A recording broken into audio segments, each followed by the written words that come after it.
इस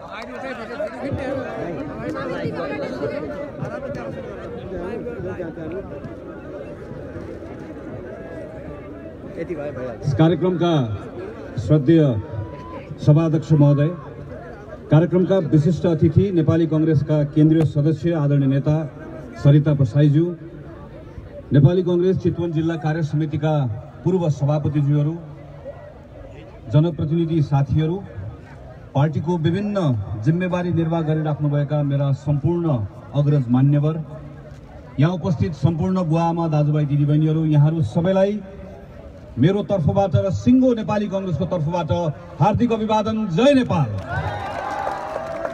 चितवन जिल्ला कार्य समितिलाई यो भव्य सभामा सहभागी हुने अवसर दिनुभएकोमा हार्दिक आभार प्रकट गर्छु। चितवन जिल्लामा म आउन थालेकै करिब 20 वर्षभन्दा बढी समय भइसकेछ। 20 वर्ष अगाडि जतिखेर विद्यार्थी एउटा कार्यकर्ताको रूपमा चितवन आउने गर्थे, त्यो बेलामा पार्टीको नेतृत्व गर्नुभएको नेतागण आज यहाँ मञ्चमा हुनुहुन्छ र त्यो बेलामा पार्टीका कार्यक्रममा देखिनुभएका, यतिकै क्रियाशीलताका साथ देखिनुभएका थुप्रै अग्रजहरूलाई आज पनि मैले जुलुसमा भेटेँ, जो आज यहाँ थुप्रै बसिराख्नु भएको छ। यत्रो वर्षदेखि घाम पानी नबनिकन, दुःख सुख नबनिकन कहिले पार्टी सरकारमा गयो, कहिले पार्टी लखेटियो, कहिले राजाका विरुद्ध लड्नु पर्यो, कहिले माओवादीका विरुद्ध लड्नु पर्यो। दरबारसँग लड्दा होस् वा तरबारसँग लड्दा होस्, कांग्रेसको चार तारे झण्डा झुक्न नदिने पार्टीका तमाम भुइँ तहका कार्यकर्ताहरूलाई म सलाम गर्छु, तपाईहरुलाई नमन गर्छु। तपाईहरुकै कारणले गर्दा यो पार्टी जोगिएको छ, हाम्रो कारणले गर्दा होइन। तपाईहरुकै कारणले गर्दा यो पार्टी बाँचेको छ र तपाईहरुलाई नै देखेर आज यत्रा तन्नेरी युवकहरू नेपाली कांग्रेसमा समाहित हुन आउनु भएको छ।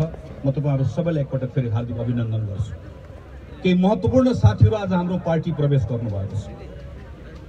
सत्ताको राप र तापबाट रत्तिभर पनि प्रभावित नभइकन आज नेपाली कांग्रेससँग जोडिन आउनुभएका ती तमाम साथीहरूलाई म सिङ्गो नेपाली कांग्रेसको तर्फबाट हार्दिक स्वागत गर्छु। तपाईहरुको कारणले गर्दा आज हाम्रो घर थप समृद्ध भएको छ। तपाईहरुको उपस्थितिले हाम्रो साहस बढाएको छ। तपाईहरुको उपस्थितिले हामीलाई थप उत्साहित बनाएको छ। तपाईहरुलाई स्वागत गर्छु।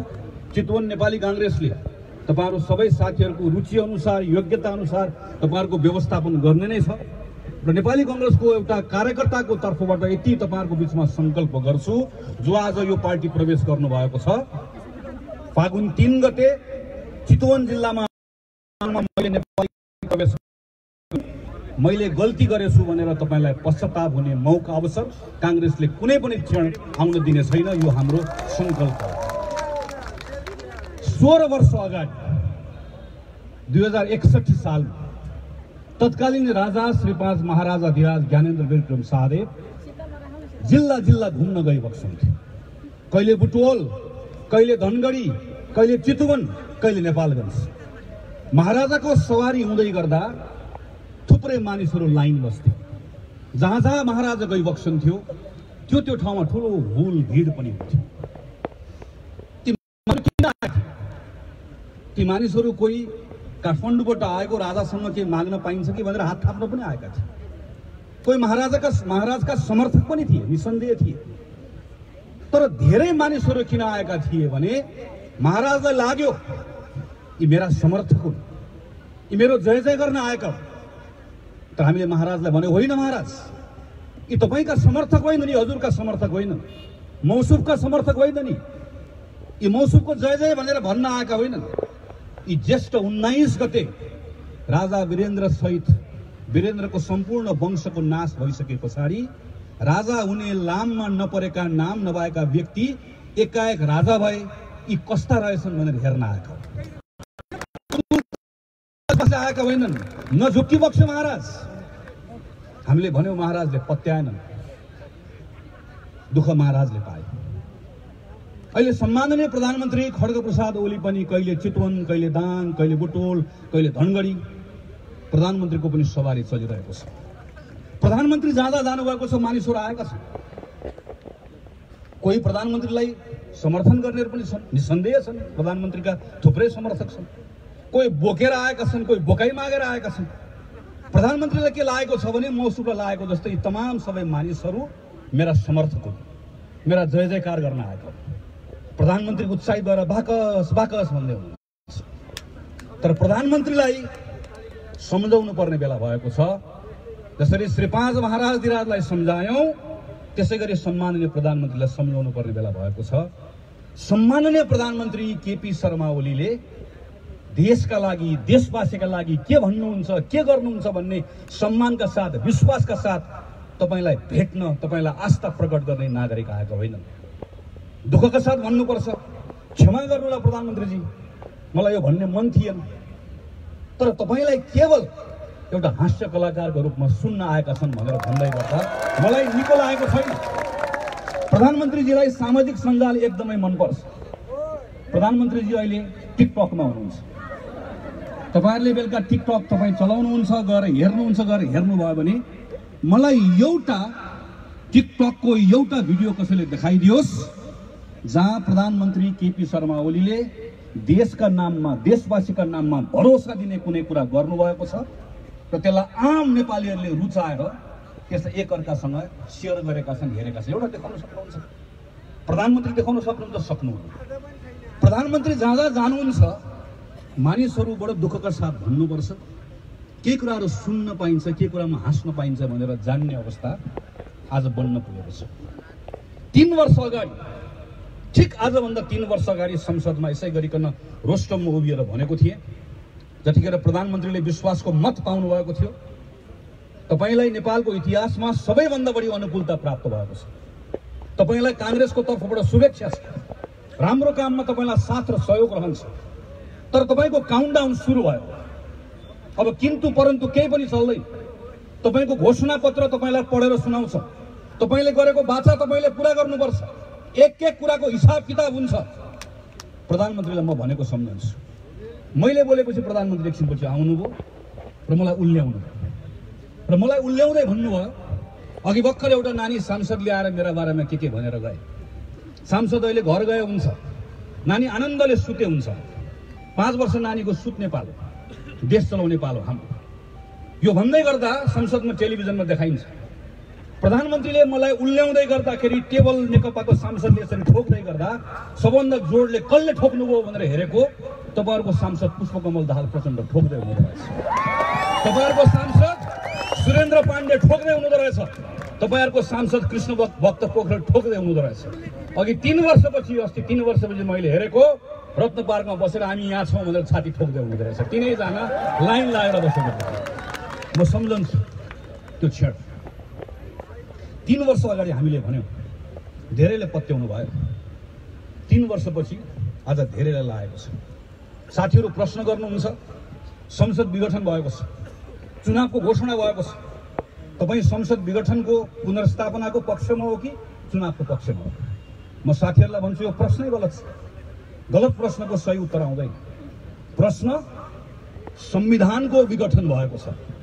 तपाई नेपालको संविधानको पक्षमा हो कि होइन? गिरिजा प्रसाद कोइरालाको नेतृत्वमा शान्ति प्रक्रिया प्रारम्भ गरेर सुशील कोइरालाको नेतृत्वमा संविधान निर्माण गरेर शेरबहादुरको नेतृत्वमा संविधान कार्यान्वयनको प्रारम्भ गरेको भनेर कांग्रेसको घोषणा पत्रमा लेखिएको मात्र होइन, प्रत्येक कांग्रेसको कार्यकर्ता हामीहरू भन्दै हिँडेका छौँ। हामीलाई बडो गौरवको विषय पनि हो। त्यसैले आजको दिनमा एउटा कांग्रेस कार्यकर्ताको निम्ति कुनै अल्मलिने कुरा छैन। संविधानको विघटन हुँदै गर्दा हामी संविधानलाई जोगाउने पक्षमा उभिने कि नउभिने भन्ने आजको सबभन्दा अहम प्रश्न हो। यो संविधान गएर के हुन्छ? यो संविधानमा कतिपय कुरा मलाई चित्त नबुझेका कुराहरू छन्, तपाईहरु भन्न सक्नुहुन्छ। छन् पनि। यो संविधानमा कतिपय कुराहरू तपाईलाई चित्त नबुझेका, मलाई चित्त नबुझेका कुराहरू छन्। यो कांग्रेसको विधान होइन नि, देशको संविधान हो नि। कांग्रेस एक्लैले विधान लेख्दै गर्दा त हामीले बनाएको महासमितिले पारित गरेको विधानमा हामी केन्द्र समितिमा बसेका केही मानिसहरूले असहमतिको बुदा राखेका छौं, नोट अफ डिसेन्ट लेखेका छौं भने सिंगो देश एक ठाउँमा भएर संविधान लेख्दै गर्दा कांग्रेसले चाहेको, तपाईले चाहेको वा मैले चाहेको जस्तो मात्रै संविधान बन्न सक्दैन थियो। तर पनि मूलभूत रूपमा यो पार्टी स्थापना हुँदै गर्दा जननायक बीपी कोइरालाको पुस्ताले जे भन्यो, यो पार्टी केको लागि बनायो? यो पार्टी जनताले जनतामाथि शासन गर्ने व्यवस्थाबाट मात्रै जनताका समस्याहरूको सम्बोधन हुन सक्दछ पूरा हुन सक्दछ भन्ने विश्वासको साथमा त्यो प्रक्रियालाई अगाडि बढाउनका निम्ति गठन गरेको यो पार्टी यसको मुख्य रूपमा यही शासन व्यवस्था स्थापित गर्ने कुरालाई यो संविधानले छाडेन। यो संविधान कांग्रेसले भनेको जस्तो मात्रै सम्पूर्ण रूपमा बनेन, तर यो संविधान आज समात्दै गर्दा प्रत्येक कांग्रेसले सोच्नै पर्छ यो संविधान तलमाथि भयो भने यसको विकल्पमा तपाईहरु मध्ये कसैले के हुन्छ भनेर भन्न सक्नुहुन्छ? मैले भन्न सक्छु, कसैले भन्न सक्छ? यसको विकल्पमा के आउँछ कसैले भन्न सक्छ? कसरी आउँछ कसैले भन्न सक्छ? कहिले आउँछ कसैले भन्न सक्छ?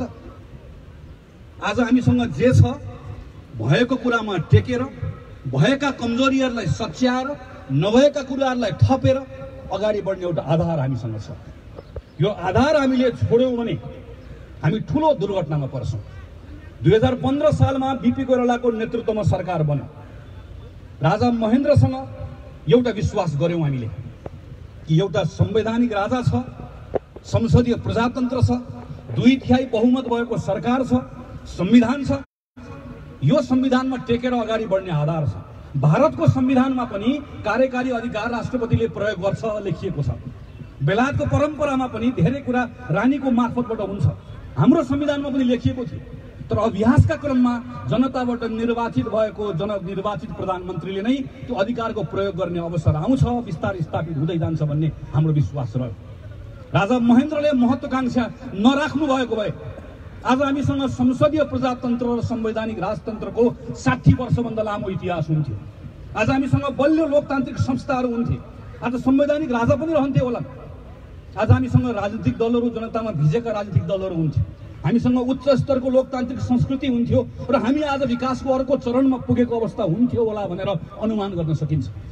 तर राजाको महत्त्वाकांक्षाले 30 वर्ष गयो। 46 सालमा बदलाव आयो। हामीले पनि चलाउने ढङ्ग पुरानो, तर फेरि दरबारको षड्यन्त्र, माओवादीको अनावश्यक युद्ध, यो सबै कारणले अर्को 10, 12, 15 वर्ष खेर गयो। 62 सालमा 63 सालमा आन्दोलनको सफलता भएपछि 72 सालमा संविधान बन्न 10 वर्ष लाग्यो। 10 वर्षपछि बल्ल संविधान बन्यो। अनि संविधानको भर्खर मात्रै बामे सर्न थाल्दै गर्दाखेरि यो यात्रालाई रोकेर पछाडितर्फ हामीहरू फर्क्यौं भने अनि त्यस पछाडि अगाडि बढ्नको लागि हामीसँग आधार के हुन्छ? जग्गै हामीले भत्कायो भने हामीले घर कसरी बनाउने? घर बनाउने कला प्रयोग गर्न सकिन्छ। घर बनाउनका निम्ति हामीसँग भएको योजना बदल्न सकिन्छ। तर हामीसँग जग भएन भने गर्ने के हो? यो संविधान त्यस कारणले गर्दा हाम्रा निम्ति एउटा जग हो। यही जगमा टेकेर हामीले आफ्नो घर निर्माण गर्ने हो। र आज प्रधानमन्त्रीले पुस 5 गते जे गर्नुभयो, प्रधानमन्त्रीले यसको जगमा हान्नु भएको छ। प्रश्न संसद विघटनको मात्र होइन, प्रश्न संविधानमा नलेखेको कुरा गर्न पाइन्छ कि पाइँदैन भन्ने हो।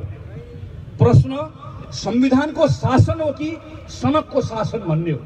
प्रश्न विधिको शासन हो कि सेटिङको शासन भन्ने प्रश्न हो। हामी विधिको शासनको पक्षमा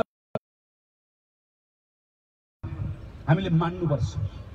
संसद विघटन गर्यौं, हाम्रै पार्टीभित्रको झगडाको कारणले गर्दा संसद विघटन गर्यौं। संसद विघटन सही थियो?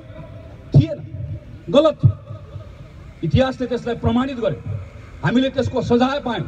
हामी तत्कालीन निर्वाचनमा हामी हार्यौं। नेपाल कम्युनिस्ट पार्टी एमाले हामीभन्दा ठूलो पार्टी बन्यो।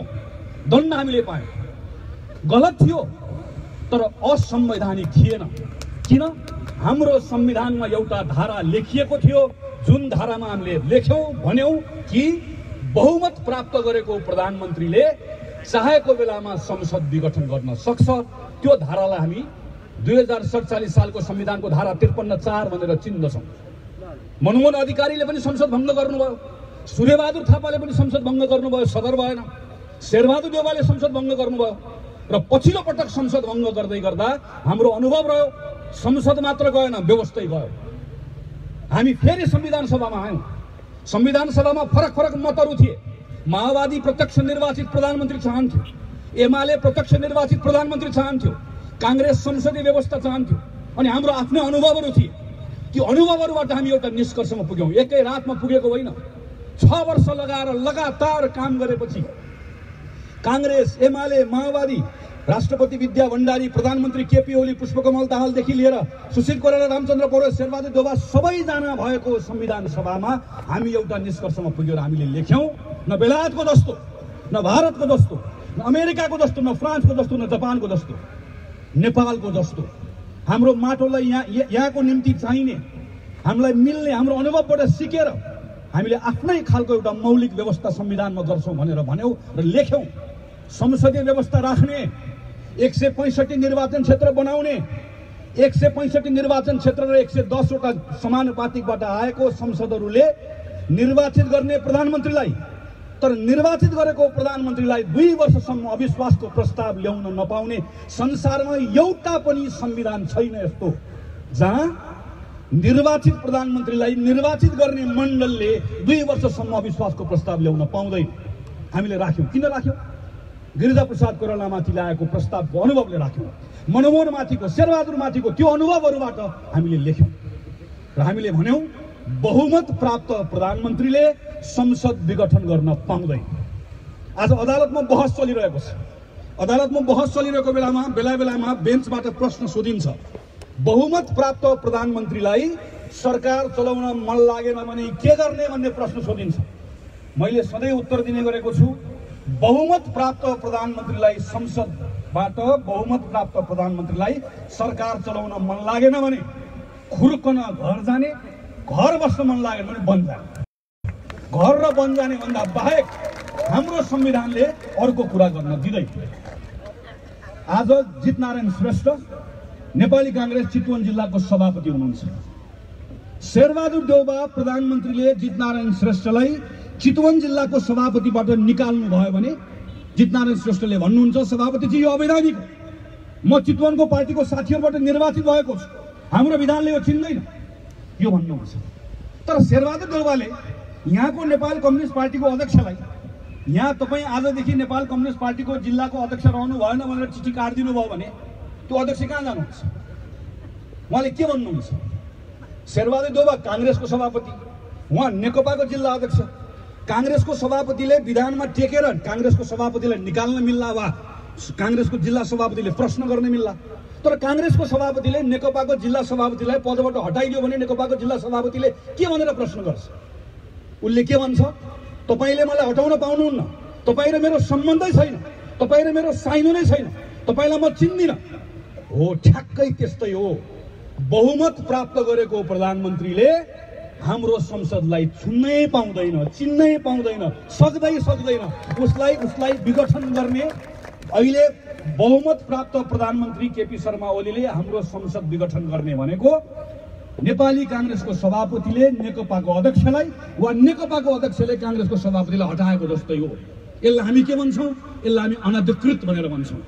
असंवैधानिक मात्र होइन, यो अनधिकृत पनि छ। यो अधिकार हाम्रो संसदले दिएकै छैन। हामीले लेख्दै गर्दा भन्दै गर्दा यो सबै कुरा राम्रोसँग बुझेर हाम्रो संविधानमा लेखेका हौं, हाम्रो अनुभवबाट खारिएर लेखेका हौं। यस्तो अवस्था नहोस् भनेर त्यसलाई रोक्नको लागि लेखेका हौं। आज यति सबै कुरा हुँदै गर्दाखेरि पनि संसद विघटन भएको कुरा सदर भयो, संसद विघटन भएको कुरा ठिक छ भनेर हामीले मान्यौं, यसको लाभ हामीलाई हुन्छ भनेर हामीले ठान्यौं भने यो संविधान चलाउने काम प्रारम्भ भयो। संविधानमा नलेखेको कुरा ठिक छ भनेर त्यसलाई मानेर गयौं भने भोलि संविधानभित्र नलेखेका धेरै कुराहरू हुँदै जान्छन्, संविधान भत्किँदै जान्छ, हामीसँग जग बाँकी रहन्न। त्यसकारणले गर्दा भनेको आज प्रश्न संसद विघटन वा निर्वाचनको होइन, प्रश्न संविधानको शासन हो कि सेटिङको शासन हो भनेर त्यसकारणले गर्दा भनेको। आज यो विषय सम्मानित अदालतमा गएको छ। अदालतमा जानुभन्दा पहिला त्यसकारणले गर्दा कांग्रेसले कुनै अलमल बिना भन्यो यो कदम असंवैधानिक हो।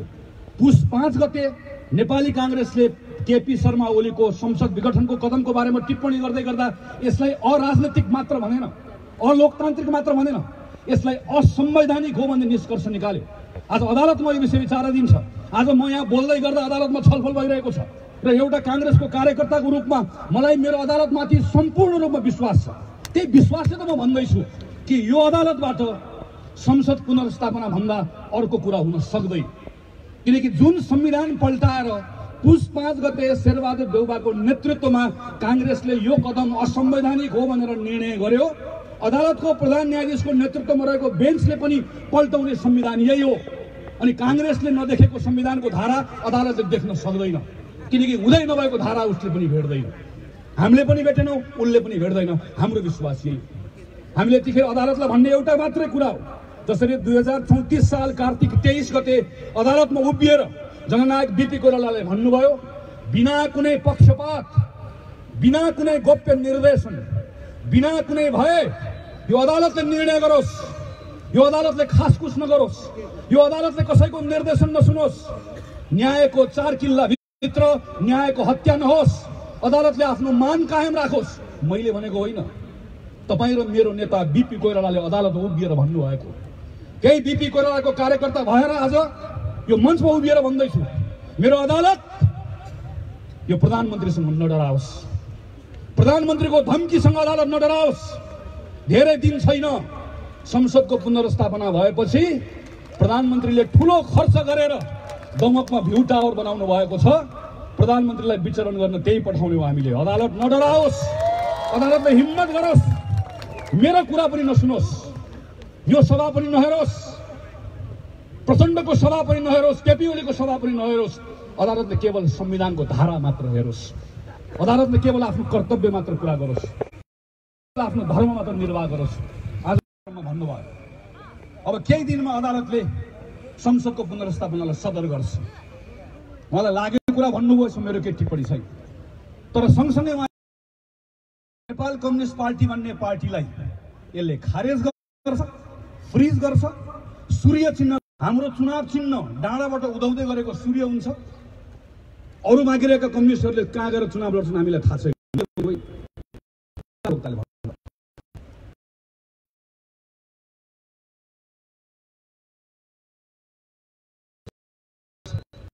प्रधानमन्त्री केपी शर्मा ओली आजको दिनमा तर चुनाव होला, यो चुनाव गराउने प्रधानमन्त्रीको नियत हो।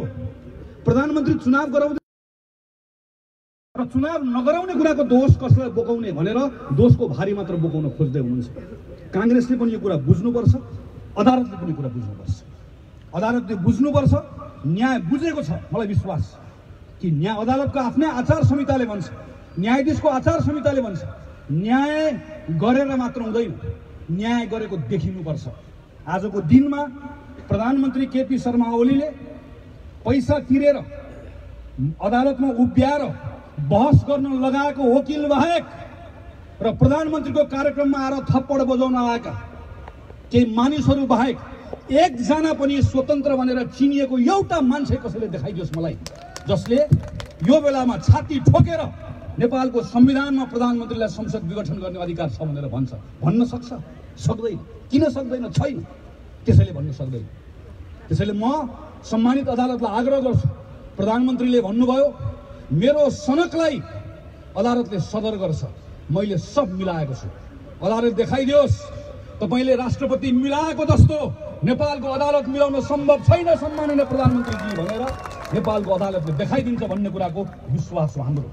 र विश्वासको आधार म सम्झन्छु संविधान सभाको त्यो दिन, जुन दिन प्रचण्डको नेतृत्वमा रहेको नेपाल कम्युनिस्ट पार्टीले संसदमा एउटा प्रस्ताव लिएर आएको थियो संविधान सभामा, र त्यो संविधान सभामा प्रस्ताव ल्याएर भनेको थियो अदालतलाई स्वतन्त्र राख्नुहुन्न, अदालतलाई संसदको मातहत राख्नुपर्छ, संसदीय समितिले अदालतको अनुगमन गर्न पाउनुपर्छ भनेर स्वतन्त्र अदालतलाई स्वतन्त्र राख्नु हुँदैन भनेर भनेको बेलामा यही काङ्ग्रेस हो ढक्कसँग उभियो संविधान सभामा र भन्यो जबसम्म अदालत स्वतन्त्र हुँदैन तबसम्म काङ्ग्रेसले हस्ताक्षर गर्दैन।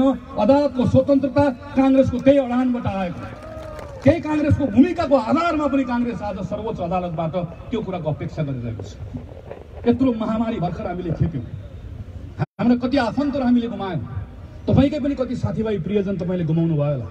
करिब करिब 2100 नेपालीले त नेपालभित्रै ज्यान गुमाएका छन्। नेपालभन्दा बाहिर रहेका कयौं नेपालीले आफ्नो जीवन गुमाए। स्वास्थ्यको क्षेत्र मात्र होइन, गैर स्वास्थ्य क्षेत्र अस्तव्यस्त भएको छ। खेती किसानी गर्ने मान्छेको यो वर्ष कस्तो रह्यो, त्यसै पनि हाम्रो विद्यालयको हालत यस्तो थियो। हामी कक्षा कोठामा जान्छौँ, हाम्रो केटाकेटीले सिक्न सक्दैनन्। विद्यालय जान नपाउँदै गर्दाखेरि हाम्रो केटाकेटीको सिकाइ यो वर्ष कस्तो रह्यो। कति केटाकेटीहरूले रोजगारी गुमाए। सरकारकै तथ्याङ्कले भन्छ गरिबीको रेखाभन्दा ठ्याक्कै माथि आएको 1/3 भन्दा बढी नागरिकहरू यो कोभिड पछाडि फेरि गरिबीको रेखामुनि धकेलिएका छन्। सरकारकै तथ्याङ्कले भन्छ 4% गएको 9 महिनामा गरिबी बढेर 18%बाट 22% भएको छ। सरकारकै तथ्याङ्कले भन्छ कोभिडको अवधिभर, लकडाउनको अवधिभर 70% उद्योगले काम धन्दा गर्न सकेनन्। सरकारकै तथ्याङ्कले भन्छ उद्योग र व्यवसायमा 73% भन्दा बढीले कमी आयो, अस्तव्यस्त भएको छ। सानो पसल खोलेर बसेको मान्छेले 5 महिना 6 महिनाको भाडा तिर्न नपाउँदै गर्दा उठीवास लागेको छ। खेती किसानी गर्ने मान्छे सडकमा आइपुगेका छन्। ठुलो उद्योग धन्दा चलाउने मान्छेको समेत बिजोग भएको छ। नेपालमा मात्र होइन, संयुक्त राज्य अमेरिकादेखि भारतसम्म हामीले हेर्यौँ भने, चीनदेखि लिएर सानो एउटा न्युजिल्यान्डसम्म हेर्यौँ भने सबै देशमा अर्थतन्त्र अस्तव्यस्त भएको छ। यस्तो भएको बेलामा जिम्मा लिएर आएको नेपाल कम्युनिस्ट पार्टी, जसले करिब 2/3 बहुमत प्राप्त गर्यो, जनताको यत्रो दुःखको बेलामा, जनतालाई साथ दिनुपर्ने बेलामा आज कहाँ छ? तपाईँ काठमाडौँ आउनुहोस् त, एकपल्ट घुम्नुहोस् त, के देख्नुहुन्छ? तपाईँ दाहिनेतिर घुम्दै जानुहोस्, एकैपटक छट्ट आँखा खोल्नुभयो भने तपाईँले यत्रो पोलमा झुन्डिरहेको प्रधानमन्त्री देख्नुहुन्छ। प्रधानमन्त्रीको फोटो देखेर तर्सेर तपाईँ दाहिनेतिर फनक्क घुमेर अर्कोतिर जानुभयो भने अर्को प्रधानमन्त्री भुइँमा बसेर हामी यहाँ छौँ भनेर लेखेको देख्नुहुन्छ। तपाईँ रेडियो खोल्नुहोस्, बहालवाला प्रधानमन्त्रीले भूपू प्रधानमन्त्रीलाई हात यसो गरिकन गाली गरेको सुनिन्छ। तपाईँ टेलिभिजन खोल्नुहोस्, एउटा मन्त्री, पूर्व मन्त्रीले अहिलेको मन्त्रीले हात यसो गरिकन तैँले कति खाइस् युद्धमा, यति अरब एउटाले भन्छ, तैँले अस्ति भर्खर प्रेसमा खाएको होइन अर्कोले भन्छ। यत्रो बेलामा सबै जनताको जनधनको सुरक्षा गर्ने यस्तो ठुलो महाव्याधिबाट पीडित भएको जनतालाई राहत दिनुपर्ने बेलामा नेपाल कम्युनिस्ट पार्टीभित्रको झगडाको कारणले गर्दा आज जनताको जनजीविकाका सबै विषयहरू ओझेलमा परेका छन्। आज म चितवन आएको छु, 1 वर्षपछि सभामा आएको छु। यहाँ आउँदै गर्दा मैले मेरो पार्टीको दाइहरूलाई, साथीहरूलाई तपाईँहरूको हालखबर के छ, तपाईँलाई कोभिड भयो कि भएन, घरमा कसैलाई केही पर्यो कि, कोही बित्नु भयो कि सोध्न पाएको छैन। आउन साथ मुर्दाबाद मुर्दाबाद नारा लाउनु पर्छ। यत्रो जिल्ला गएर आए, कहीँ कसैलाई सोध्न पाएको छैन। कसैको जागिर गयो कि, कोही साथी भारतमा काम गरेर जानुभयो उतै बित्नु भयो कि, तपाईँको खेती किसानी यो भयो, म त सांसद हुने तपाईँको, तपाईँ कसैलाई सोध्न पाएको छैन। किन? आज हाम्रो हालत नेपाल कम्युनिस्ट पार्टीले यो ठाउँमा पुर्याइदियो। 9 महिना सिंहदरबार टेक्नु भएन प्रधानमन्त्रीले, यत्रो कोभिड हुँदै गर्दा। आज लाज नमानिकन सिंहदरबारमा सोफा। नेपाल कम्युनिस्ट पार्टीले सबैभन्दा बढी दुःख परेको जनतालाई दुःख परेको बेलामा सबैभन्दा बढी तमासा देखायो। प्रधानमन्त्रीले भन्नुभयो मैले एक्लै देश चलाउन नपाएर हो। अहिले केही महिनादेखि एक्लै चलाउनु भएको छ। हेर्नुहोस् त, प्रधानमन्त्रीले देश एक्लै चलाउन पाउँदै गर्दा गरेका 2-3टा काम एकपटक हेर्नुहोस् त। संवैधानिक निकायमा प्रधानमन्त्रीले एक्लै मान्छेहरू भर्ना गर्न पाउनुभयो, त्यहाँ कसैले पनि रोक्न पाएन, अध्यादेश जारी गर्नुभयो। प्रधानमन्त्रीले भरेको मान्छे हेर्नुहोस् त। प्रधानमन्त्रीले एक्लै देश चलाउन पाएको बेलामा 40 वर्षभन्दा कम उमेरका महिलाहरूलाई विदेश जाँदै गर्दा परिवारको सदस्यको अनिवार्य सिफारिस चाहिने, तर 40 वर्षभन्दा कमका पुरुषलाई नचाहिने भनेर 21औं शताब्दीमा महिला र पुरुषको अधिकार बराबर भनेर लेखिएको संविधानको खिल्ली उडाउँदै महिलाहरूलाई दोस्रो दर्जाको नागरिकको यसरी व्यवहार गर्नुभयो। प्रधानमन्त्रीले एक्लै शासन चलाउन पाउँदै गर्दा अहिले संसदमा हामीले रोकेको एउटा विधेयक निर्देशिका बनाएर ल्याउँदै हुनुहुन्छ, जुन निर्देशिकाले के भन्छ भने तपाईँ आज यहाँबाट फर्केर जानुस्। आज प्रधानमन्त्रीले काठमाडौँबाट 3 वर्षको कार्यक्रमको बारेमा मैले यो गरे भनेर भन्नुभएको छ। तपाईँलाई बेलुका चित्त बुझेन, कुनै एउटा युवकले गएर प्रधानमन्त्रीमाथि केही टिप्पणी गरेर लेख्नुस्, प्रधानमन्त्रीलाई पनि लेख्नु पर्दैन। तपाईँले यही जिल्लाको साथीको लेख्नुस्। भोलि बिहान जिल्ला प्रशासन कार्यालय चितवनको मान्छे यहाँको तर्फबाट पत्र लिएर प्रहरी तपाईँको आउँछ, तपाईँलाई उठाएर लिएर जान्छ, जिल्ला प्रहरीको खोरमा राख्छ र खोरमा राखिसकेपछि तपाईँलाई भन्छ तपाईँलाई 5 वर्षका निम्ति जेल सजाय तोकिएको छ र तपाईँलाई 15 लाख रुपियाँ जरिवाना गरिएको छ। यो कसले ल्याउँदैछ? अबको 7 दिनमा सरकारले यो निर्देशिका ल्याउँदैछ। एक्लै सरकार चलाउन पाउँदै गर्दा प्रधानमन्त्रीले गरेको काम हेर्नुहोस्। नेपाल कम्युनिस्ट पार्टीको तर्फबाट प्रधानमन्त्री हुनुभएको प्रधानमन्त्रीले तपाईँ र हाम्रो अगाडि आएर सबैभन्दा बढी भन्नुभएको कुरा के हो? मैले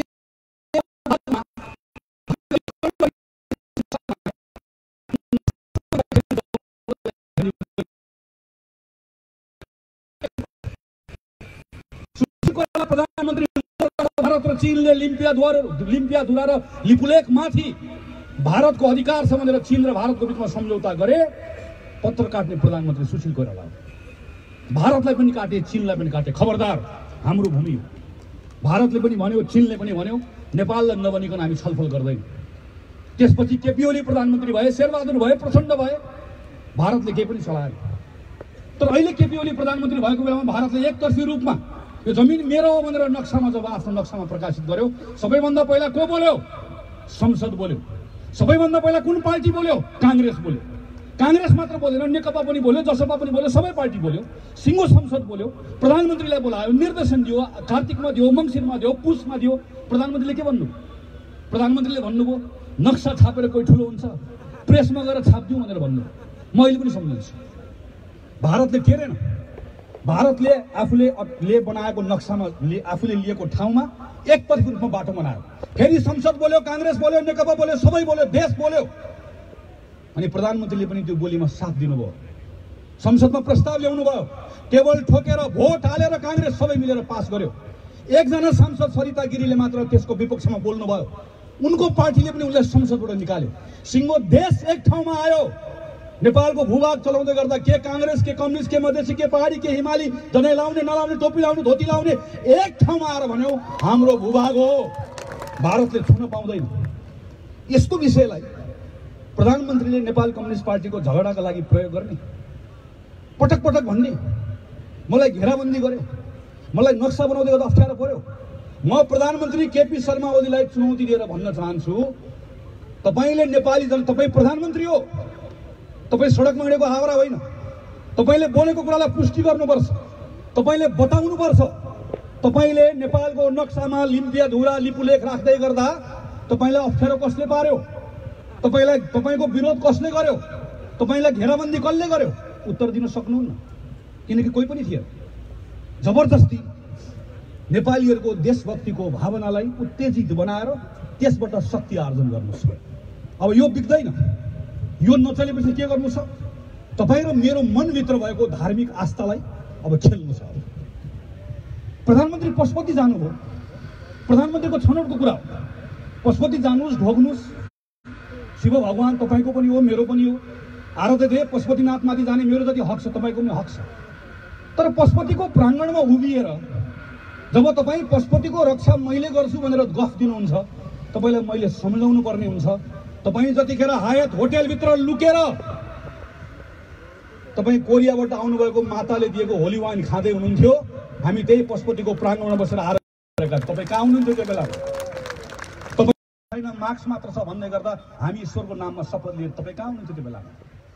तपाईँ जतिखेर, तपाईँ जुन बेलामा कुनै पनि नेपालीले गायत्री मन्त्र जप्नु पर्दैन, जब जपे हुन्छ भन्दै हुनुहुन्थ्यो, त्यो बेलामा हामी थियौँ। तपाईँ कहाँ हुनुहुन्थ्यो त्यो बेलामा? र आज प्रधानमन्त्रीले कहिले रामको मन्दिर, कहिले पशुपतिको मन्दिर भनेर खेल्दै गर्दा प्रत्येक नेपालीले, एउटा देशभक्त नेपालीले पनि बुझ्नु छ, धार्मिक आस्था राख्नेमा एउटा नेपालीले पनि बुझ्नु छ, प्रधानमन्त्री तपाईँ र मेरो भावनासँग खेल्न खोज्दैछन्। 3 वर्षपछिको असफलता पछाडि खेल्न खोज्दैछन् भन्ने कुरा तपाईँले पनि बुझ्न आवश्यक छ, मैले पनि बुझ्न आवश्यक छ। समृद्ध नेपाल, सुखी नेपालीको 3 वर्षको नारा नेपाल कम्युनिस्ट पार्टीले लगायो। त्यही नाराका साथ विजयी भएर आयो। तर आज हामीसँग समृद्ध नेपाल पनि छैन, सुखी नेपाली पनि छैन। आज सन्की प्रधानमन्त्री, अस्तव्यस्त नेपाल 3 वर्षको परिणाम भएको छ। समृद्ध नेपाल, सुखी नेपाली होइन, सन्की प्रधानमन्त्री, अस्तव्यस्त नेपाल 3 वर्षपछिको परिणामको रूपमा आज हामीले पाएको अवस्था छ। तर यो भन्दै गर्दा एउटा काङ्ग्रेसको कार्यकर्ताले सँगसँगै यो पनि भन्नुपर्छ, प्रधानमन्त्री ओली पुस 5 गते एकाएक ओली भएर निस्कनु भएको होइन, रातारात ओली बनेको होइन। प्रधानमन्त्रीले पुस 5 गते दुस्साहस गर्ने को ठाउँसम्म पुग्दै गर्दा धेरै घटनाहरूले त्यो ठाउँसम्म पुर्याएको छ। आज अघि सरिता दिदीले चर्चा गर्नुभयो, आज पुष्पकमल दाहालदेखि माधव नेपालले सडकमा उभिएर, रामकुमारी झाँक्रीदेखि योगेश भट्टराईले सडकमा उभिएर राष्ट्रपतिको कदममाथि प्रश्न उठाउँदै गर्दा प्रश्न उठाउन पाउनुहुन्छ, तर हामीले पनि सोध्न पाउनुपर्छ। हिजो प्रधानमन्त्री शेरबहादुर देउवाले नाम सिफारिस गर्दै गर्दा, राष्ट्रपतिले नमान्दै गर्दा, राष्ट्रपतिलाई आज संविधान उल्लङ्घन गर्न दियौँ भने भोलि राष्ट्रपतिले संविधान खर्लपै निल्नुहुन्छ भनेर हामीले भन्दै गर्दा आज हामी यहाँ छौँ भनेर भनेका साथीहरू हिजो कहाँ हुनुहुन्थ्यो? हिजो कृष्णबहादुर महराज सभामुख, शिवमाया तुम्फाम्बे उपसभामुख हुँदै गर्दा तपाईहरु दुईटै एउटै पार्टीको, हाम्रो संविधानले सभामुख एउटा पार्टीको, उपसभामुख अर्को पार्टीको हुनुपर्छ भनेर भन्छ। कांग्रेस नहोस्, जसपा होस्, फोरम होस्, जोसुकै होस्, तर संविधानलाई मान्नुस् भनेर हामीले हिजो भन्दै गर्दा तपाईहरु कहाँ हुनुहुन्थ्यो? हिजो बहालवाला सचिवलाई प्रमुख निर्वाचन आयुक्तमा सिफारिस गर्दै गर्दा हामीले भन्यौं संसदमा उभिएर, म अहिले पनि सम्झन्छु, बहालवाला सचिवलाई सिधै संवैधानिक परिषदबाट सिफारिस गरेर प्रमुख निर्वाचन आयुक्त बनाउने, त्यो पनि एउटा पार्टीको झण्डा बोकेको, पार्टीप्रतिको लोयल्टीको आधारमा बनाउँदै गर्दा यो निर्वाचन आयोगले भोलि निष्पक्ष काम गर्न सक्दैन भनेर भन्दै गर्दा तपाई कहाँ हुनुहुन्थ्यो हिजो? हामीले भनेको होइन हिजो? हिजो संसदमा तपाईसँग संख्या हुँदै गर्दा सर्वोच्च अदालतको प्रधान न्यायाधीशको नियुक्ति तपाईले चलाउनु भयो, अदालत नचलाउनुस् भन्दै गर्दा तपाई कहाँ हुनुहुन्थ्यो हिजो? हिजो भनेको होइन। आज प्रधानमन्त्रीले हामीलाई हेप्नुभयो भनेर भन्नुभयो। हिजो यही सांसद हो हामी, कांग्रेसले उभिएर संसदमा प्रश्न गर्दै गर्दा निम्छरो कांग्रेस भनेर कांग्रेसलाई हेप्दै गर्दा तपाईहरु कहाँ हुनुहुन्थ्यो हिजो? हिजो संसदमा प्रधानमन्त्रीले विधेयक ल्याएर कुनै पनि फरक मत राख्न पाउने मान्छेलाई थुन्न पाउनुपर्छ भन्ने कानुन प्रस्तावित गर्दै गर्दा यो कानुन पास हुन दिन्न भनेर संसदमा भन्दै गर्दा आज प्रधानमन्त्रीको पक्षको नेकपा मात्र होइन, प्रचण्ड र माधव नेपालको पक्षको एउटा नेकपाको मान्छे त्यो बेलामा कांग्रेसमा उभिएर बोल्यो? बोलेन। कहाँ हुनुहुन्थ्यो तपाईहरु त्यो बेलामा? म भन्छु कहाँ हुनुहुन्थ्यो तपाईहरु? तपाईहरु मध्ये एउटा अध्यक्षलाई केपी शर्मा ओलीले भन्नुभएको थियो, कमरेड यो ट्र्याक्टर होइन, प्लेन हो, प्लेन चलाउन दुईटा पाइलट चाहिन्छ, एउटा पाइलट तपाई, एउटा पाइलट मै ढाइया चलाउने हो, अगाडि बढाउने हो, ल्यान्ड गर्ने हो, आधा तपाईको आधा मेरो। तपाई त्यही आधाको लोभमा पर्नुभयो कमरेड। तपाईहरु मध्ये एकजनालाई भन्नुभयो, कमरेड यो त माओवादी हो, झुक्काएर ल्याएको, मौका परेको बेलामा ड्यासतिर ढाल्दिने हो, तपाईँ र म जब एक हौं, देखाइदिनुपर्छ कमरेड। तपाईँ पनि लोभमा पर्नुभयो। अर्को कमरेड अहिले मञ्चमा आएर बोल्दै हुनुहुन्छ, हिजो तपाईलाई चुनाव हार्दै गर्दा राष्ट्रिय सभाको सदस्य बन्नलाई प्रधानमन्त्रीसँग ढोग्न गए भने प्रधानमन्त्रीले हेप्नुहुन्छ भने तपाईलाई थाहा थिएन? एउटा कमरेड सर्प पाल्न 72 करोड माग्दै जानुभएको थियो, तपाईहरु एक एकलाई प्रधानमन्त्रीले चिन्नुभयो, नाप्नुभयो, जाँच्नुभयो, नाडी छाम्नुभयो अनि हेप्नु। हिजो कांग्रेस बोलेको बेलामा कांग्रेसले ठिक बोलेको छ, पार्टीको कुरा बोलेको छैन, संविधानको कुरा बोलेको छ, सिद्धान्तको कुरा बोलेको छ। निर्वाचन आयोगलाई चोखो राखौं, सभामुख र उपसभामुखलाई संविधान सम्मत ढंगबाट संसदभित्र संविधानको व्यवस्था अनुकूल बनाऊ, अदालत नचलाऊ, फरक मत राख्नेलाई मुख थुन्ने कानुन ल्याउँदै गर्दा कांग्रेसको विरोधमा साथ दिउँ भन्ने तपाईले लागेको भए, सिद्धान्तको पक्षमा तपाईँ अडिनु भएको भए, तपाईँ बोल्नु भएको भए आज सडकमा हामी यहाँ छौँ भनेर आउनै पर्दैन थियो, धेरै पहिला फरक भइसकेको हुन्थ्यो। मैले केही दिन अगाडि पढे सुने, कमरेड प्रचण्डले कहीँ कतै भन्नुभएछ अब कांग्रेस आउनुपर्छ, कांग्रेस नभइकन हुँदैन। अझ कांग्रेसलाई भन्नुभएछ, कांग्रेसहरू तिमीहरू नअल्मल्यौ, गिरिजा प्रसाद कोइरालाको कांग्रेस हो यो, सुशील कोइरालाको कांग्रेस हो यो, शेरबहादुर रामचन्द्रको कांग्रेस हो यो। गिरिजाले शान्ति प्रक्रिया गरे, सुशीलले संविधान निर्माणको नेतृत्व गरे अनि संविधान कार्यान्वयनको नेतृत्व शेरबहादुरले गरे। अब फेरि कांग्रेस मैदानमा आउनुपर्छ, कांग्रेस चाहिन्छ भनेर भन्दै गर्दा धन्यवाद। तर धन्यवाद भन्दै गर्दा तपाईले बिर्से पनि हामीले बिर्सेका छैनौं। आजभन्दा ठीक 3 वर्ष अगाडि त्यही दिन चितवनमै आएर तपाईले भन्नुभएको मैले रेकर्डमा राखेको छु, कमरेड तपाईले भन्नुभयो अब यो देशलाई कांग्रेस भन्ने पार्टी चाहिँदैन भनेर बोलेको पनि सम्झेर रेकर्डमा राखेका छौँ। त्यसैले कमरेड एउटा किताबको हिसाब किताब छ, हिसाब किताब हुन्छ, हामीले बिर्सेका छैनौँ। म पार्टीका साथीलाई आग्रह गर्न चाहन्छु, यो हाम्रो काम हो जनताको बीचमा जाने, बताउने, प्रधानमन्त्री केपी शर्मा ओलीले गर्नुभएको कामको बारेमा बताउने, प्रधानमन्त्री केपी शर्मा ओलीले खेर फाल्नुभएको अवसरको बारेमा बताउने र प्रधानमन्त्री केपी शर्मा ओलीलाई केपी ओलीको प्रवृत्ति बन्नको लागि योगदान पुर्याउने सिङ्गो नेपाल कम्युनिस्ट पार्टीको बारेमा बताउने हाम्रो काम हो। तर यो बताउँदै गर्दा हामीले बिर्सनुहुन्न, सबको हिसाब किताब जनताले गर्छन्, समयमा हिसाब किताब हुन्छ, तर त्यो हिसाब किताब हुनको लागि चुनाव चाहिन्छ, चुनावको लागि संसद चाहिन्छ अनि त्यो संसद अहिले संसद पुनर्स्थापना भएर आएको संसदलाई मात्रै हाम्रो संविधानले चिन्छ। त्यसैले यो बेलामा आजको दिनको हाम्रो सबैभन्दा मुख्य विषय भनेको प्रतिनिधि सभाको विघटन गर्ने असंवैधानिक कामलाई विरोध गर्ने, त्यसलाई सच्याउन लगाउने, त्यो संसद फिर्ता ल्याउने, त्यो संसदमा हिसाब किताब गर्ने हो। प्रधानमन्त्रीको पनि गर्ने, राष्ट्रपतिको पनि गर्ने, पूर्व प्रधानमन्त्रीको पनि गर्ने, अनि त्यसपछि देशलाई चुनावमै लिएर जाने हो। कांग्रेसको साथीहरू चुनाव हुन्छ कि हुँदैन नअल्मलिनुस्, देश चुनावमै जान्छ, तर चुनावको सही बाटोबाट जान्छ। संसद आउँछ र पुनर्स्थापित संसदले देशलाई चुनावमा लिएर जान्छ, किनकि त्यो संसदले मात्र देशलाई चुनावमा लिएर जान पाउँछ। र यो चुनावमा जाँदै गर्दा अनि कांग्रेसले जनताको बीचमा गएर भन्छ नेपालको कम्युनिस्ट पार्टीले नेपालको स्वाधीनताको पनि रक्षा गर्न सकेन, नेपाली नागरिकको स्वतन्त्रताको पनि रक्षा गर्न सकेन, नेपाली नागरिकलाई समान अवसर पनि दिन सकेन, नेपाली नागरिकलाई समानता पनि दिन सकेन, र नेपाली नागरिकलाई समृद्धि पनि दिन सकेन। अब कांग्रेस छ, कांग्रेसले भरोसा दिलाउन सक्नुपर्छ, कांग्रेसले भण्डाफोर गरेर मात्र हुँदैन, कांग्रेसले विश्वास दिलाउन सक्नुपर्छ, कांग्रेसले आम नागरिकलाई भन्न सक्नुपर्छ अब लडौँ लडौँ सङ्घर्ष गरौँ, अझ आन्दोलनमा आउनुपर्छ। होइन, धेरै दिन लड्नुको केही पाइलाहरू मात्र चाहिएको, केही आवाज मात्र चाहिएको।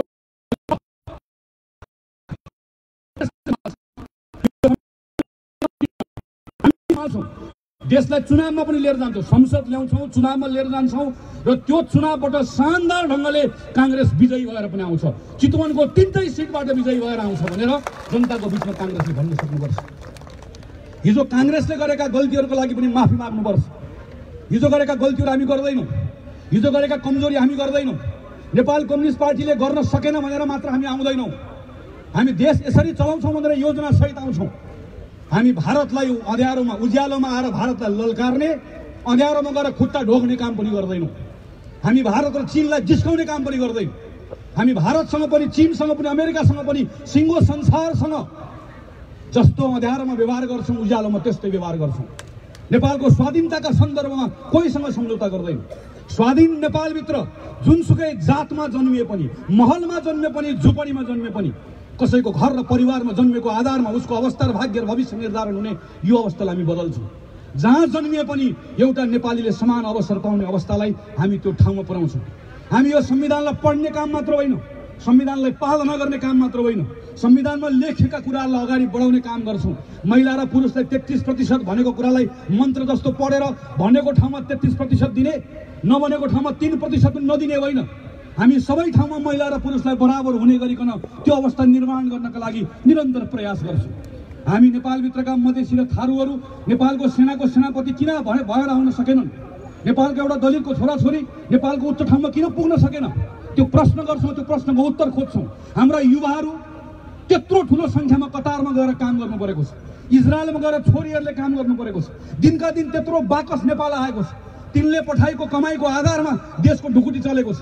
अनि त्यो ढुकुटीको चाबी लिएर अनि मञ्चमा आएर बुढाबुढीहरू आमा र बाले राखेर तिम्रो वृद्ध भत्ता 5000 पुर्याइदिन्छु भनेर त्यो भाषण होइन, 5000 होइन 10000 पुर्याउँछौँ, तर कतारमा पठाएको युवाले कमाएको त्यो पैसा त्यसको बाकसको लास बेचेर होइन, नेपालभित्र अवसर सृजना गरेर यो ठाउँमा नेपाली युवाहरूलाई आत्मसम्मानका साथ बाँच्न पाउने अवसर सृजना गर्छौँ।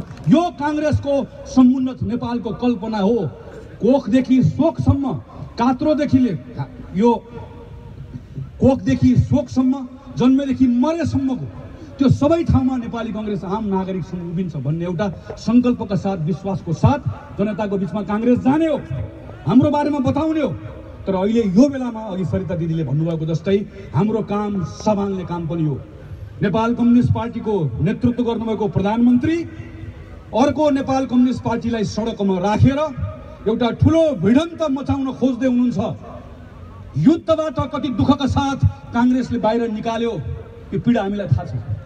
गिरिजाप्रसाद कोइरालाले कुनै बेला भन्नुहुन्थ्यो, म धनगढी गएको थिएँ, पूर्व प्रधानमन्त्री थिएँ, पार्टीको सभापति थिएँ, कैलालीको गाउँमा मेरो साथी मारियो, म हुँदाहुँदै म झन्डा उडाउन जान चाहन्थेँ, म झन्डा उडाउन जाँदै गर्दाखेरि मलाई प्रशासनले मेरो पार्टीको साथी मारिएको छ अनि उनलाई झन्डा उडाउन जान सक्दिनँ। देशलाई यस्तो हिंसाको आहालमा डुबाएर गर्ने राजनीति गर्दछ।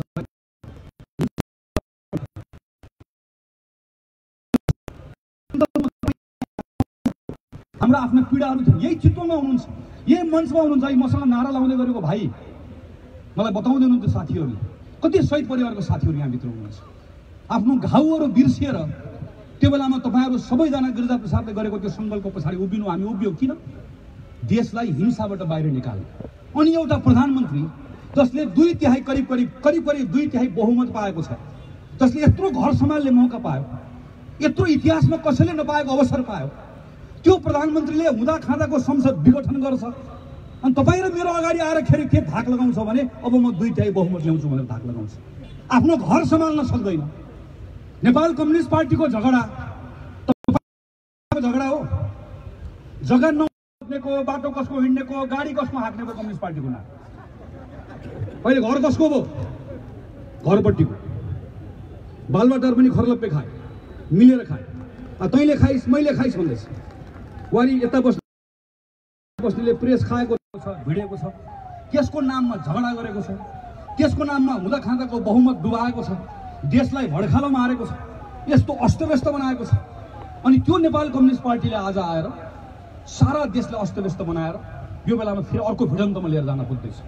यो बेलामा काङ्ग्रेसको काम सम्हाल्ने काम हेर्नुहोस्। नेपालमा कम्युनिस्ट पार्टीको बारेमा बताउने, नेपालमा कम्युनिस्ट पार्टीले गरेका कामहरूका बारेमा बताउने, अहिलेको नेपाल कम्युनिस्ट पार्टीको बारेमा बताउने र सबैभन्दा बढी प्रधानमन्त्री केपी शर्मा ओलीले गरेको असंवैधानिक कामका विरुद्धमा उभिने बताउने र सँगसँगै भविष्यको बारेमा एउटा भरोसा दिने काम काङ्ग्रेसको। यति गरे पुग्छ। म साथीहरूलाई आह्वान गर्छु, म सब चितवनका पार्टीका साथीहरूलाई आह्वान गर्छु, नअल्मलिनुहोस्। केही समय दुःख गर्ने बेला छ, म धेरै पनि भन्दिनँ, यो बेला पनि हो। नेपाल कम्युनिस्ट पार्टीमा हिजो लागेको साथीहरूका जानुस्। मैले पहिला पनि तपाईँहरूको जिल्ला आउँदै गर्दा भनेको थिएँ, कम्युनिस्ट पार्टीको तल्लो तहमा काम गरेका इमान्दार साथीहरू हुनुहुन्छ कि साथीहरू अलमलमा परेका हुन्, भ्रममा परेका हुन्। अहिले आफ्नै नेताहरूले एकले अर्कालाई गाली गरेको देख्दै गर्दा विचित्रको अवस्थामा पुगेका छन्।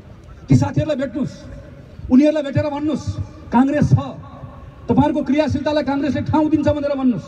आउनुहोस्, सँगै मिलेर काम गरौँ, देशका लागि काम गरौँ भनेर भन्नुहोस्, समृद्धिका लागि काम गरौँ भनेर भन्नुहोस्, आउनुहोस् भनेर भन्नुहोस्। ती साथीहरूलाई स्वागत गर्नुहोस्। यति मात्र गऱ्यो भने पुग्छ। चुनावको तयारी भनेको यही हो। यही आन्दोलनले चुनावको लागि ठिक ठाउँमा उभ्याउँछ। हामी ठिक ठाउँमा उभियौँ भने यो पटकको मतदाता जाने कहाँ हो? सूर्य चिन्ह। मैले साथीहरूलाई सोधेँ कता जान्छ मतदाता? सूर्य चिन्ह जता जान्छ त्यतै जान्छ नेकपाको भन्नु।